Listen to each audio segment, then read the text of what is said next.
താനൂർ നഗരസഭാ പരിധിയിലെ മുക്കോല ആരോഗ്യ ഉപകേന്ദ്രം കായിക ന്യൂനപക്ഷ ക്ഷേമ വകുപ്പ് മന്ത്രി വി അബ്ദുറഹ്മാൻ ഉദ്ഘാടനം ചെയ്തു. 20 കോടി രൂപയാണ് ഇപ്പോൾ നമ്മൾ ചിലവഴിക്കാൻ പോകുന്നത്. അതിൽ 10 കോടി രൂപയുടെ പ്രവർത്തികൾ പൂർത്തീകരണത്തിലേക്കാണ്. അതിൻ്റെ 1ാം നിലയും 2ാം നിലയും പൂർത്തീകരിക്കാൻ വേണ്ടിയാണ് 10 കോടി രൂപ കൂടി ഉപയോഗിക്കുന്നത്. അങ്ങനെ 20 കോടി രൂപ, 20 ലക്ഷമല്ല, 20 കോടി രൂപയാണ് നമ്മൾ CHSA നിർമ്മാണത്തിന് മാത്രമായി ഉപയോഗിക്കുന്നത്. അതേ CHSA കോമ്പൗണ്ടിൽ തന്നെ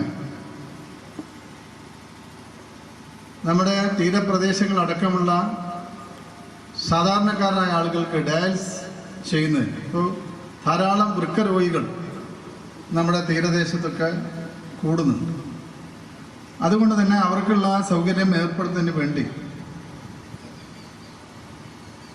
2 കോടി രൂപ ചെലവിൽ, അതിൻ്റെ പൂർണ്ണമായുള്ള സജ്ജീകരണങ്ങളടക്കം 2 കോടി ചെലവിൽ പുതിയ ഡയാലിസിസ് സെൻറ്റർ നമ്മളവിടെ ആരംഭിക്കുകയാണ്. അതിൻ്റെ പ്രവൃത്തി ഇപ്പോൾ ആരംഭിച്ചിട്ടുണ്ട്.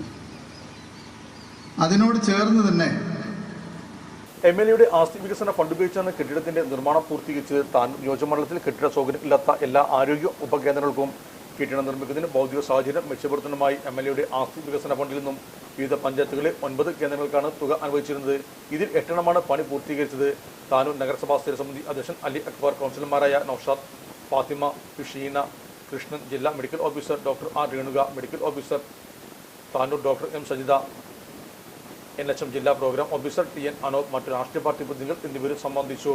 നമ്മുടെ സംതൃപ്തിയേക്കാൾ വിലപ്പെട്ടതാണ് നമുക്ക് വേണ്ടപ്പെട്ടവരുടെ സന്തോഷം. പരിശുദ്ധമായവ ഹൃദയപൂർവ്വം സമ്മാനിക്കുമ്പോൾ നമ്മുടെ സന്തോഷവും ഇരട്ടിയാകും. Dubai Golden Diamonds, pride of generations. India, Oman, Bahrain.